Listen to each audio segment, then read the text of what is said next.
yo quiero decirles que lo único en lo que me mantengo firme, absolutamente, es en lo que un día acepté como una ideología y como un camino, el de buscar la justicia social en este país.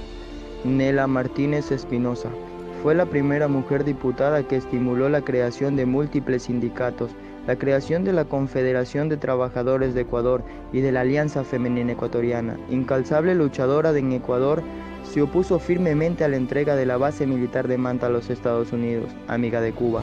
En el año 1973 recibió la Orden de Ana Betancourt, otorgada por el Consejo de Estado.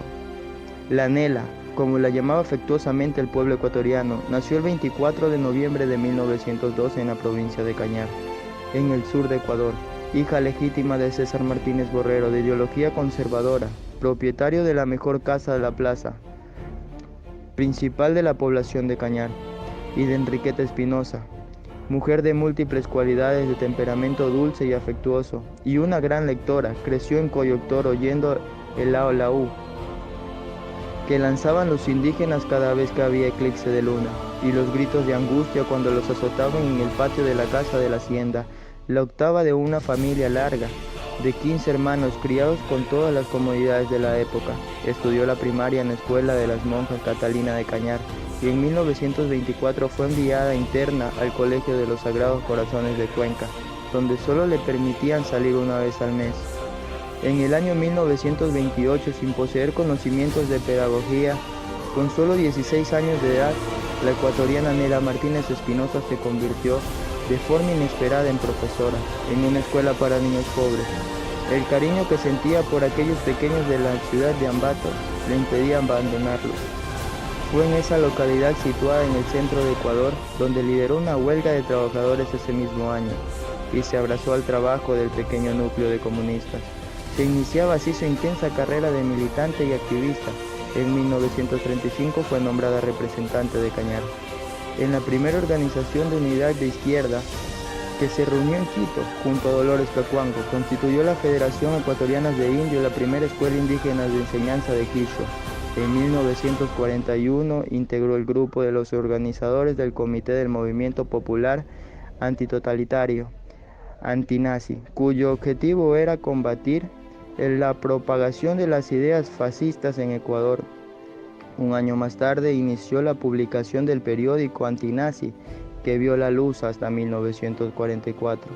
Luchó contra el fascismo al lado de su esposo Raymond Meriguec. En 1943 se integró a las filas de Acción Democrática Ecuatoriana para luchar contra los abusos y el despotismo del presidente Arroyo del Río, y durante la insurrección armada conocida como La Gloriosa, que derrocó al dictador el 28 de mayo de 1944, dirigió la toma del Palacio del Gobierno. Durante 4 días dirigió los destinos de su país, hasta que Velasco Ibarra regresó del exilio. Para asumir el poder, según la literatura, Nela rechazó el ofrecimiento de cargos públicos que le hizo el presidente al percatarse de que se había nombrado su gabinete tras un arreglo con la derecha y el Partido Liberal. Esta valiente mujer prosigue la lucha política. En 1946 viajó en representación de Alianza Femenina Ecuatoriana al Congreso Internacional de las Mujeres Latinoamericanas, que tuvo como sede Guatemala, donde permaneció por un tiempo, invitada por sus compañeros, y ayudó a la fundación del Partido Comunista de este país.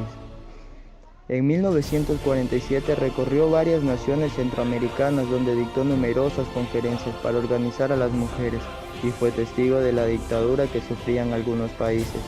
Tras visitar Panamá, último destino de su gira, no pudo resolver Guatemala. En 1948, al correr peligro su vida, regresó a su tierra natal. Sobre ella dijo Guadalupe Larriba, diputada socialista de la provincia de La Suaya, Ecuador.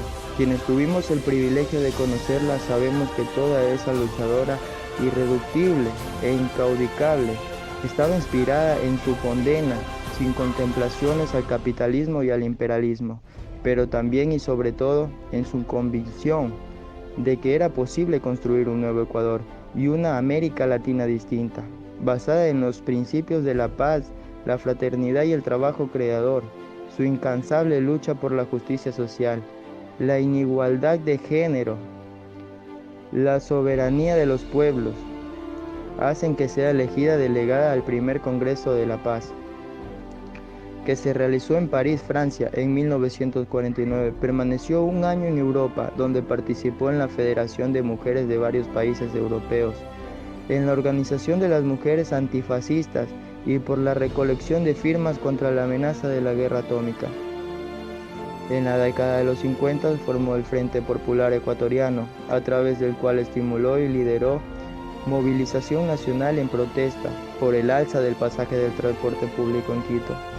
En los años 60 fundó la Unión Revolucionaria de Mujeres Ecuatorianas y la revista Nuestra Palabra, por su ejercicio político a favor de la paz, su coraje y rebeldía, así como por su obra literaria, en la cual destacan la poesía, cuentos y novelas, mereció la condecoración Mujer Ecuatoriana del siglo XX. En los años 70 participó en la formación del Frente Continental de las Mujeres contra la Intervención y fue una de las primeras en denunciar tanto en su país como en escenarios internacionales el plan intervencionista del gobierno estadounidense.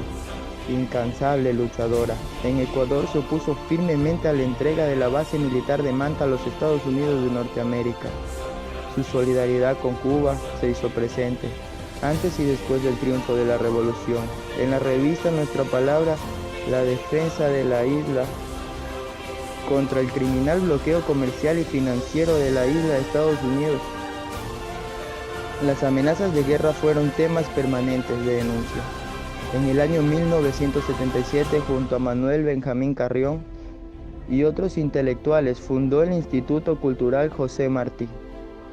También presidió la Coordinadora de Solidaridad con Cuba. Amiga de Cuba, en el año 1973, recibió la Orden Ana Betancourt otorgada por el Consejo de Estado. En su última carta dirigida al comandante Hugo Chávez, había dado fe de su inquebrantable voluntad de seguir el ejemplo de Manuela Sáenz y de los libertadores. Manuela Martínez falleció en La Habana el 30 de julio del 2004.